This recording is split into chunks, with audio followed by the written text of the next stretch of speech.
बच्चों, आज हम बात करेंगे क्लास 12 के पॉलिटिकल साइंस के चैप्टर 2 की इलेक्शन एंड रिप्रेजेंटेशन, चुनाव और प्रतिनिधित्व। ये क्वेश्चन हम दोनों मीडियम में सॉल्व करेंगे, इंग्लिश में भी और हिंदी मीडियम में भी। तो चलिए बच्चे स्टार्ट करते हैं। क्वेश्चन नंबर 1 कि इनमें से कौन सा कार्य, जो नीचे ऑप्शन दिए हैं, इनमें से कौन सा कार्य चुनाव आयोग या इलेक्शन कमीशन नहीं करता। तो इसके जो ऑप्शन दिए हैं कि पहला ऑप्शन है मतदाता सूची तैयार करना, दूसरा है उम्मीदवार का नामांकन, थर्ड है मतदान केंद्रों की स्थापना, और लास्ट वन है और ऑप्शन के राजनीतिक पार्टी का प्रचार प्रसार करना। कि इसके ऑप्शन दिए हैं कि preparing the election rolls, nominating the candidates, setting up polling booth, and last one है प्रमोशन ऑफ पॉलिटिकल पार्टीज। तो जैसे कि आपने चैप्टर्स में पढ़ा भी होगा और समझा भी होगा कि जो इलेक्शन कमीशन या चुनाव आयोग के जो कार्य हैं, मतदाता सूची तैयार करना भी इसका कार्य है, उम्मीदवार का नामांकन भी करना भी जो है चुनाव आयोग का काम है, और मतदान केंद्र की स्थापना करना भी। अब हमारा बचता है लास्ट ऑप्शन, राजनीतिक पार्टी का प्रचार प्रसार करना। तो बच्चों, जो सही ऑप्शन है वो है हमारा ऑप्शन 4 या option D, promotion of political party, क्योंकि ये काम चुनाव आयोग का नहीं है, इलेक्शन कमीशन का नहीं है कि पॉलिटिकल पार्टी का प्रचार करना। क्वेश्चन नंबर 2 है कि निम्नलिखित में से कौन सा प्रत्यक्ष लोकतंत्र है ना, डायरेक्ट डेमोक्रेसी के सबसे नज़दीक बैठता है। तो इसके 4 ऑप्शन। इसका पहला ऑप्शन दिया है कि परिवार की बैठक में होने वाली चर्चा, discussion in a family meeting. Second है क्लास मॉनिटर का चुनाव, election of the class monitor. Third है किसी राजनीतिक दल द्वारा अपने उम्मीदवार का चयन। लास्ट है ऑप्शन 4 कि मीडिया द्वारा कराए गए जनमत संग्रह। तो बच्चों, इसका जो सही ऑप्शन होगा वो होगा हमारा फर्स्ट ऑप्शन कि परिवार की बैठक में होने वाली चर्चा जो है ये सबसे नज़दीकी है डायरेक्ट डेमोक्रेसी के या प्रत्यक्ष लोकतंत्र के। क्वेश्चन नंबर 3 है कि FPTP first pass the post प्रणाली में वही प्रत्याशी विजेता घोषित किया जाता है जो, अब इसके ऑप्शन दिए हैं इन्होंने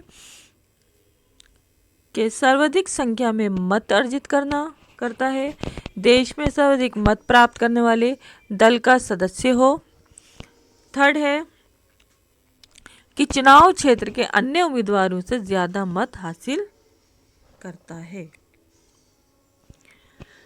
और लास्ट है इसका ऑप्शन के 50% से अधिक मत हासिल करके प्रथम स्थान पर आता हो।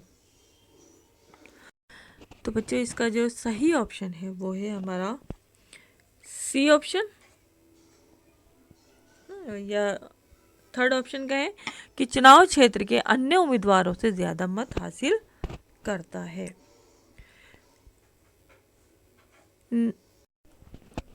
बच्चों, क्वेश्चन नंबर 4 देखते हैं कि निम्नलिखित में से कौन सी राज्यसभा और लोकसभा के सदस्यों के चुनाव की प्रणाली में समान है।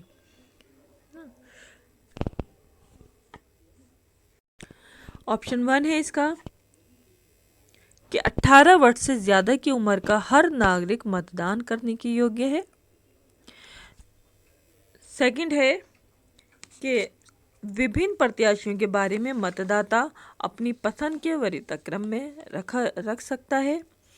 थर्ड है प्रत्येक मत का समान मूल्य होता है ना, every vote has equal value. Fourth option है कि विजयी उम्मीदवार को आधे से अधिक मत प्राप्त होने चाहिए। तो इसका जो सही ऑप्शन है वो है ऑप्शन सी या ऑप्शन 3 कि प्रत्येक मत का समान मूल्य होता है। क्वेश्चन नंबर 5 देखते हैं कि भारत में पहला चुनाव किस वर्ष हुए थे, है ना। भारत के अंदर जो पहले चुनाव हुए थे देश के अंदर, वो कब हुए थे, कौन से सन में हुए थे। तो इसके ऑप्शन है बच्चों, ये आपके लिए इजी है क्वेश्चन, आपने बहुत अच्छे से इसको पढ़ा होगा, आपको मालूम होगा कि भारत में जो पहले इलेक्शन हुए थे वो कौन से सन में हुए थे। तो इसके ऑप्शन है 1947, 1951, 1955 एंड 1949। तो बच्चे इसका सही ऑप्शन है हमारा 1951, ऑप्शन थर्ड। क्वेश्चन नंबर 6 है कि भारत के प्रथम मुख्य चुनाव आयुक्त कौन थे, है ना, जो चीफ इलेक्शन कमिश्नर थे, पहले फर्स्ट चीफ इलेक्शन कमिश्नर वो कौन थे इंडिया के। तो इसके ऑप्शन है कि Sukumar Sen, B R Ambedkar, S P Sen Verma या वी एस रामादेवी ना। तो बच्चों आपको मालूम होना चाहिए कि जो हमारे जो फर्स्ट चीफ इलेक्शन कमिश्नर जो थे वो थे Sukumar Sen, option A. Question number 7 कि दिल्ली विधानसभा क्षेत्र में कितनी सीटें हैं। ये देखना है कि जो दिल्ली की जो विधानसभा है, जो असेंबली है, उसमें कितनी सीटें हैं। तो इसके ऑप्शन दिए हैं कि 50 सीट्स, 70 सीट्स हैं, या 72 है, या 60 है।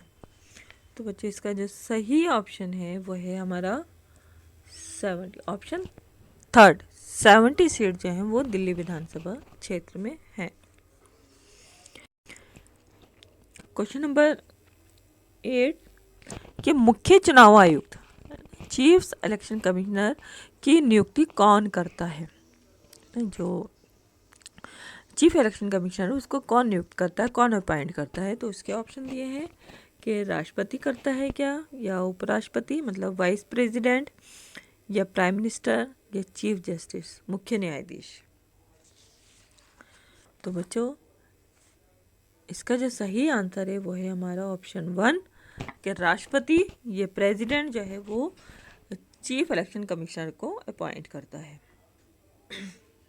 क्वेश्चन नंबर 9 है कि चुनाव आयोग का गठन संविधान के किस अनुच्छेद से संबंधित है। तो इसके ऑप्शन दिए हैं कि आर्टिकल 321, आर्टिकल 323, आर्टिकल 326 या आर्टिकल 324। तो बच्चे इसका जो सही आंसर है वो हमारा है ऑप्शन 4, अनुच्छेद 324 या अनुच्छेद आर्टिकल 324, अनुच्छेद 324। क्वेश्चन नंबर 10 है कि संविधान के किस संशोधन के द्वारा मतदान करने की आयु 21 वर्ष से कम करके 18 वर्ष कर दी गई है। तो बच्चों आप सभी को ये पता होगा कि जो मतदान करने की एज है वो 18 वर्ष है, लेकिन इससे पहले 21 वर्ष हुआ करती थी। तो ये हमें देखना है कि वो कौन सा संशोधन है जिसके द्वारा जो है 21 वर्ष से कम करके 18 वर्ष कर दी गई है मतदान करने की एज।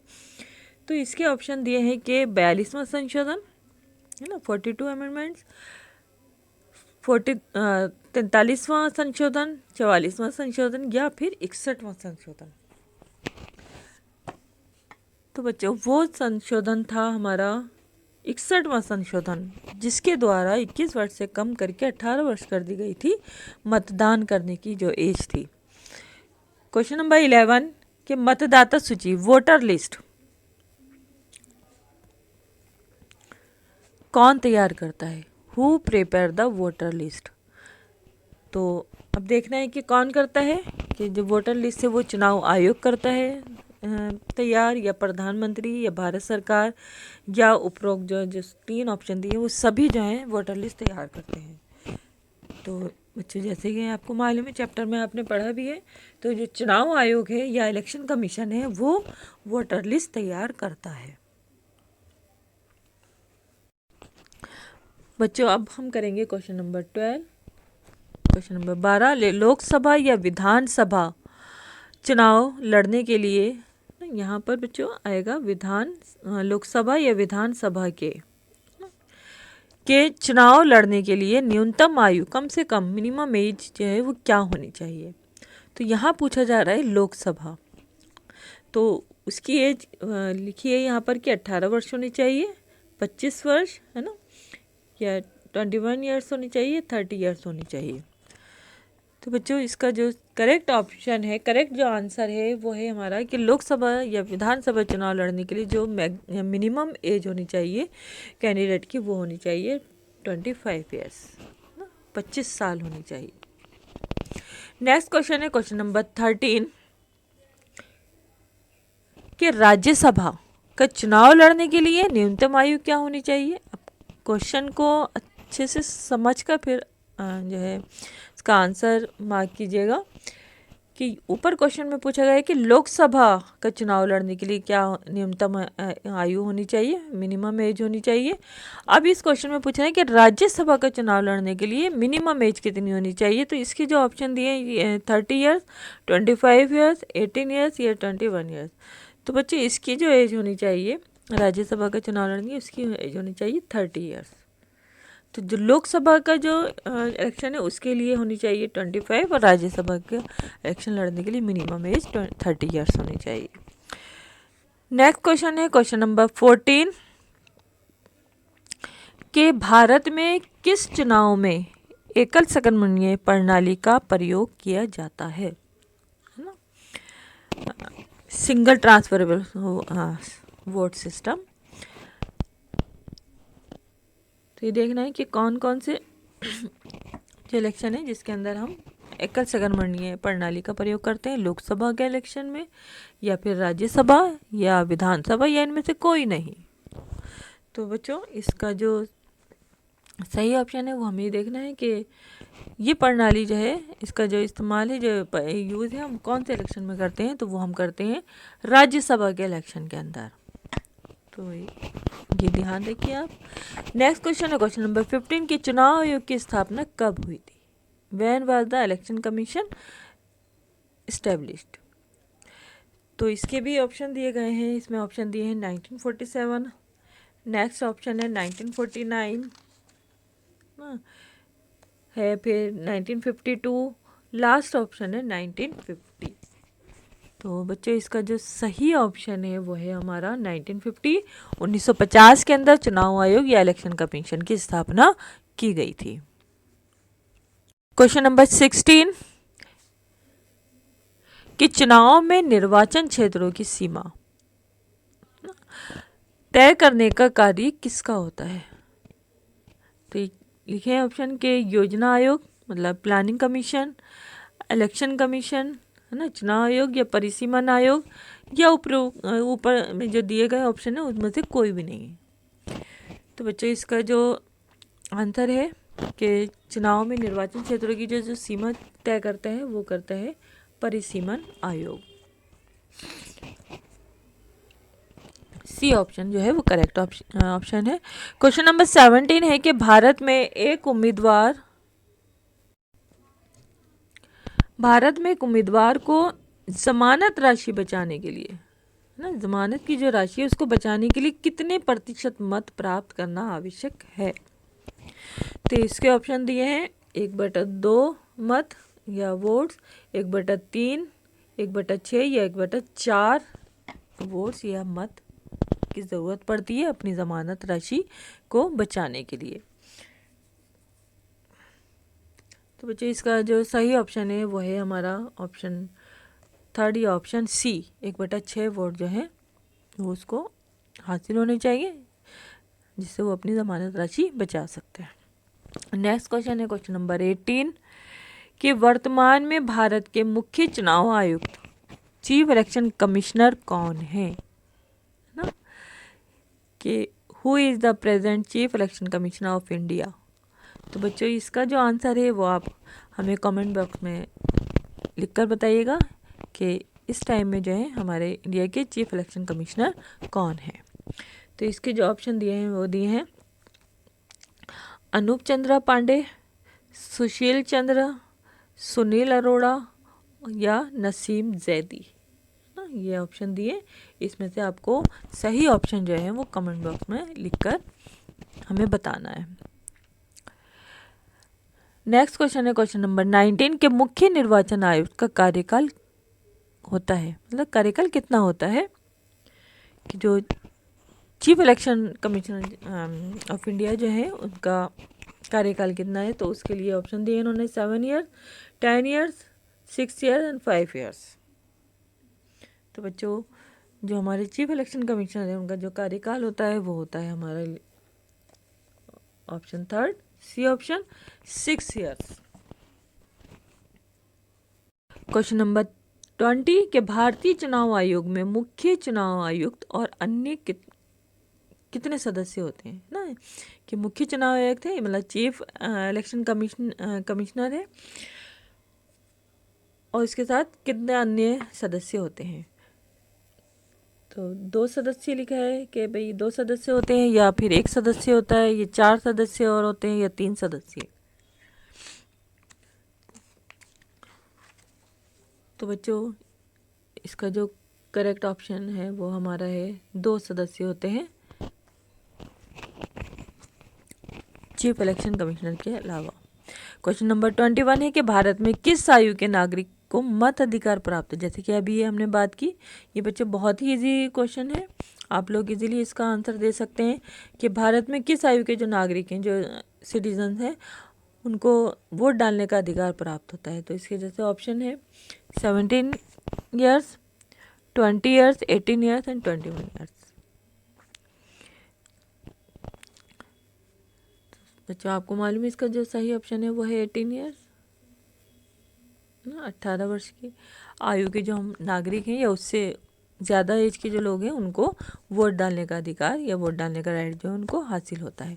क्वेश्चन नंबर 22 के संविधान के किस भाग में चुनाव प्रणाली का वर्णन किया गया है, कि जो हमारा कॉन्स्टिट्यूशन है उसके किस पार्ट के अंदर चुनाव प्रणाली का वर्णन किया गया है, इलेक्टोरल सिस्टम को बताया गया है। कि इसके ऑप्शन दिए हैं कि भाग 4, भाग 15, भाग 11 या भाग 6 के अंदर कौन सा जो है करेक्ट ऑप्शन है, जिसमें कौन सा जो भाग है कॉन्स्टिट्यूशन है जिसके अंदर चुनाव प्रणाली का वर्णन किया गया है। तो बच्चों इसका है भाग 15 जो है वो सही आंसर है, कि भाग 15 के अंदर चुनाव प्रणाली का वर्णन किया गया है। क्वेश्चन नंबर 23 के मुख्य चुनाव आयुक्त को किस उसके पद से कौन हटा सकता है। जैसे कि इससे पहले बात की गई कि जो चीफ इलेक्शन कमिश्नर है उनको कौन अपॉइंट करता है, तो उसका आंसर था हमारा कि भाई राष्ट्रपति या प्रेसिडेंट जो है वो चीफ इलेक्शन कमिश्नर को अपॉइंट करता है या उसको नियुक्त करता है। अब यहाँ पे पूछ रहा है कि चीफ इलेक्शन कमिश्नर को उसके पद से कौन हटा सकता है। तो बच्चों इसका आंसर भी वही होगा जो लास्ट ऑप्शन है, राष्ट्रपति, कि प्रेसिडेंट ही चीफ इलेक्शन कमिश्नर को अपॉइंट करता है और प्रेसिडेंट ही चीफ इलेक्शन कमिश्नर को उसके पद से हटाता है। क्वेश्चन नंबर 24 देखते हैं कि वर्तमान में कौन सी लोकसभा चल रही है। वर्तमान मतलब इन प्रेजेंट अगर हम देखें तो कौन सी लोकसभा जो है चल रही है। तो इसमें ऑप्शन दे रखे हैं आपके सामने कि 17वीं लोकसभा या 14वीं, 18वीं और 16वीं, ये ऑप्शन है आपके पास। लेकिन जो सही ऑप्शन है वो है ऑप्शन ए, ना, कि 17वीं लोकसभा जो है वो इस टाइम चल रही है। नेक्स्ट क्वेश्चन है हमारा क्वेश्चन नंबर 25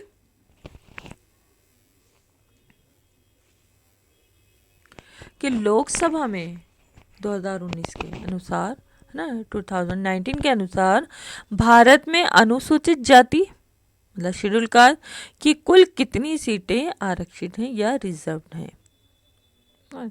तो इसके ऑप्शन दे रखे हैं 78 सीट्स, 84 सीट्स, 80 सीट्स या फिर लास्ट ऑप्शन है 82 सीट्स का। तो बच्चों जो लोकसभा है उसके 2019 के अनुसार अगर हम देखें जो शेड्यूल कास्ट हैं उनके लिए जो रिजर्व सीट्स हैं वो हैं 84 सीट जो हैं उनके लिए आरक्षित हैं या रिजर्व्ड हैं। नेक्स्ट क्वेश्चन है क्वेश्चन नंबर 26 की लोकसभा में 2019 के अनुसार भारत में अनुसूचित जनजाति की कुल कितनी सीटें हैं। देखिए क्वेश्चन जो है ध्यान से देखिएगा कि वहाँ पे पूछा जा रहा है कि शेड्यूल कास्ट की कितनी रिजर्व सीट्स हैं, और इस क्वेश्चन में पूछा जा रहा है कि शेड्यूल ट्राइब की है ना अनुसूचित जनजाति की कुल कितनी सीट्स हैं। तो यहाँ पे भी ऑप्शन दिए हैं इन्होंने 80 सीट्स, 84, 47 या फिर 52 सीट्स। अगर हम देखें जैसे ऊपर हमने पढ़ा कि शेड्यूल कास्ट के लिए जैसे पढ़ा हमने 84 सीट, तो यहाँ पर 84 तो नहीं होना चाहिए ना।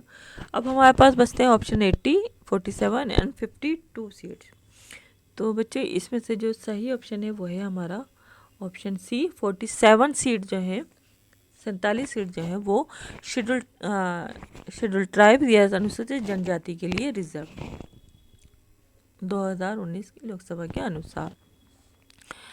नेक्स्ट क्वेश्चन है क्वेश्चन नंबर 27 के भारत की तुलना में इस्राइल में किस प्रकार से चुनाव कराए जाते हैं। तो बच्चे यहाँ पर ऑप्शन दे रखे हैं कि सर्वाधिक मत से जीत, समानुपातिक प्रतिनिधित्व, है ना, या सेमी कॉन्स्टिट्यूशनल, या फिर है फोर्थ ऑप्शन बहुप्रणाली या मल्टी सिस्टम। तो बच्चे इसका जो करेक्ट ऑप्शन है या सही आंसर जो है वो हमारा है बी ऑप्शन, समानुपातिक प्रतिनिधित्व। क्वेश्चन नंबर 28 कि भारत में किन चुनावों में नागरिक प्रत्यक्ष रूप से भाग नहीं ले सकते। भारत के जो नागरिक हैं वो चुनाव में जो है डायरेक्ट इलेक्शन के अंदर भाग नहीं ले सकते, पार्टिसिपेट नहीं कर सकते। तो कौन कौन से इलेक्शन इन्होंने दिए हैं कि विधानसभा के चुनाव में जो हम सिटीजन हैं, हम नागरिक हैं, वो भाग नहीं ले सकते डायरेक्ट तौर पर, है ना, असेंबली इलेक्शन के अंदर, या राज्यसभा के इलेक्शन में, या फिर लोकसभा के इलेक्शन के अंदर, या फिर ये कह रहे हैं कि ए और सी ये दोनों करेक्ट हैं।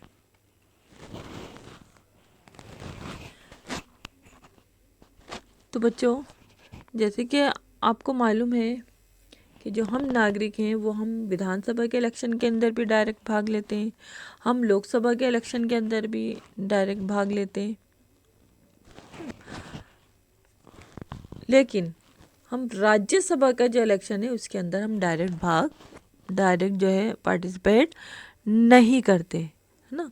तो इसके अकॉर्डिंग, इसके हिसाब से जो है हमारा जो सही ऑप्शन होना चाहिए वो होना चाहिए ऑप्शन बी, कि राज्यसभा का जो चुनाव है उसमें हम नागरिक डायरेक्ट तौर पर, है ना, प्रत्यक्ष रूप से जो है भाग जो पार्टिसिपेट नहीं करते।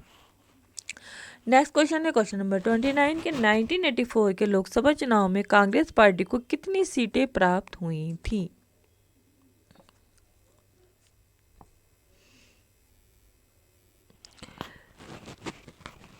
तो इसके जो ऑप्शन दिए हैं वो दिए हैं कि 309 सीटें, 309 सीट्स, 400 सीट्स या 315 सीट जो है, इनमें से कितनी सीटें जो हैं 1984 में 1984 की जो लोकसभा के इलेक्शन थे उसमें कांग्रेस पार्टी को प्राप्त हुई थी।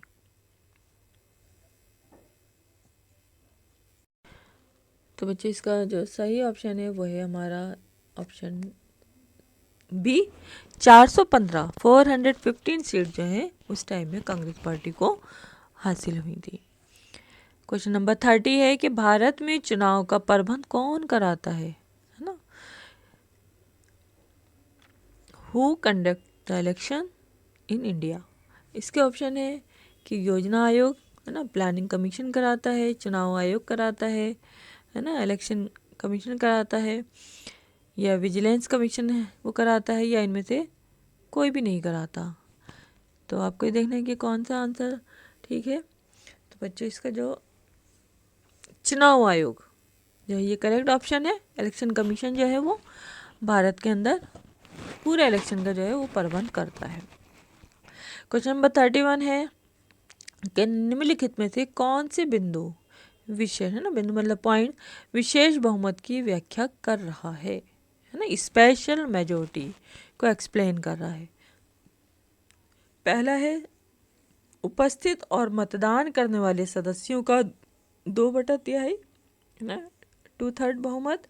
सेकंड है कि 70% से अधिक सदस्यों को भाग लेना चाहिए। ऑप्शन थर्ड है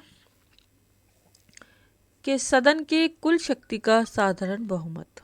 या फिर ऑप्शन दिया है इन्होंने, ऑप्शन 1 और 3 जो है वो करेक्ट है।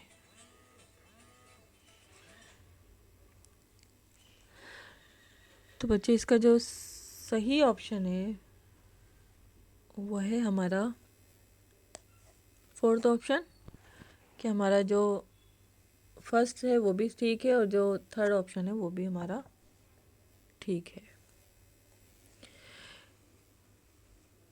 क्वेश्चन नंबर 32 देखते हैं कि इसमें क्या पूछा गया है कि सबसे पहले ईवीएम का प्रयोग किस राज्य में किया गया था। ईवीएम मतलब इलेक्ट्रॉनिक वोटिंग मशीन। तो बच्चे इसकी फुल फॉर्म भी आपके लिए लिखने के लिए आ सकती है ऑप्शन के अंदर, कि सबसे पहले जो ईवीएम मशीन थी उसका जो इलेक्शन के अंदर इस्तेमाल किया गया था वो कहाँ, कौन से राज्य या कौन सी स्टेट में किया गया था। ईवीएम से पहले जैसे बच्चों आपको मालूम है कि बैलेट पेपर का इस्तेमाल होता था, है ना, उसकी जगह अब जो है ईवीएम का इस्तेमाल हो रहा है। तो वो किस राज्य में हुआ था। तो इसके जो ऑप्शन दिए हैं वो है ऑप्शन केरला, दूसरा ऑप्शन है उत्तर प्रदेश, है ना, यूपी या उड़ीसा या फिर तमिलनाडु। इन चारों स्टेट में से वो कौन सी स्टेट है जिसके अंदर सबसे पहले जो है ईवीएम का इस्तेमाल किया गया था। तो वो स्टेट है हमारी केरला। केरला ऐसी स्टेट है जहाँ पे ईवीएम का, इलेक्ट्रॉनिक वोटिंग मशीन का इस्तेमाल, इसका यूज जो है वो फर्स्ट टाइम किया गया था। नेक्स्ट क्वेश्चन है क्वेश्चन नंबर 33 कि FPTP चुनाव प्रणाली का पालन करने वाला देश है। कौन सा देश है। नीचे जो 4 जो कंट्रीज के नाम दिए हैं, 4 ऑप्शन जो दिए हैं, पहला ऑप्शन दिया है इसराइल, दूसरा दिया है यूनाइटेड किंगडम, 3rd ऑप्शन दिया है इंडिया, या फिर ये कह रहे हैं कि बोथ B एंड C, है ना। B एंड C का मतलब भारत और यूनाइटेड किंगडम। तो बच्चों इसका जो सही ऑप्शन है वो हमारा 4th ऑप्शन जो है वो ठीक है, कि भारत और यूनाइटेड किंगडम जो है FPTP का पालन करने वाले देश, चुनाव प्रणाली का पालन करने वाले देश हैं। क्वेश्चन नंबर 34 है कि सार्वभौमिक वैश्य मताधिकार, है ना, यूनिवर्सल एडल्ट फ्रेंचाइज का अर्थ क्या है। इसकी क्या मीनिंग है कि सभी पुरुषों की, जो इसके ऑप्शन है कि सभी पुरुषों को दिया गया वोट देने का अधिकार।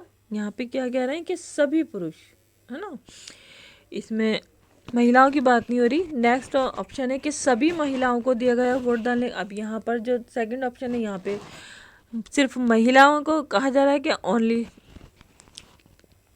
For womens, all womens. 3rd option है कि सभी वयस्क नागरिक, है ना, जितने भी एडल्ट सिटीजन थे उन सभी को वोट डालने देने का अधिकार। या फिर 4th ऑप्शन दिया है कि ऊपर जो ऑप्शन दिए गए हैं वो सभी ऑप्शन है, उपरोक्त में से कोई ऑप्शन नहीं सही नहीं है, कि उपरोक्त में से कोई नहीं। तो बच्चे सभी को मालूम है, ये क्वेश्चन भी बहुत ईजी है कि 3rd जो ऑप्शन है वो हमारा करेक्ट ऑप्शन है, कि right to vote given to all adult citizen, सभी वयस्क नागरिकों को दिया गया वोट देने का अधिकार जो है वो सार्वभौमिक वयस्क मताधिकार कहलाता है। हैं लास्ट क्वेश्चन की, क्वेश्चन नंबर 35 के राजनीतिक दल, ना, पॉलिटिकल पार्टीज को कौन मान्यता देता है। तो इसका ऑप्शन है, फर्स्ट ऑप्शन दिया है कि सुप्रीम कोर्ट, है ना, सर्वोच्च न्यायालय, प्रेसिडेंट, राष्ट्रपति, है ना, ये कह रहे हैं कि सुप्रीम कोर्ट इसको मान्यता देता है, या राष्ट्रपति प्रेसिडेंट इसको मान्यता देता है, या फिर इलेक्शन कमीशन जो है, या फिर प्राइम मिनिस्टर। इन चारों ऑप्शन में से हमें देखना है कि सही ऑप्शन कौन सा है।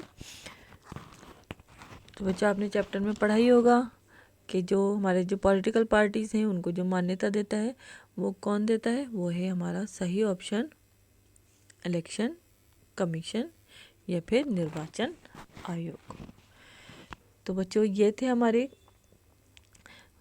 चैप्टर 2 के MCQs। आई होप आप लोगों को अच्छे से इसको समझ में आए होंगे। इसको समझते हुए आप इनको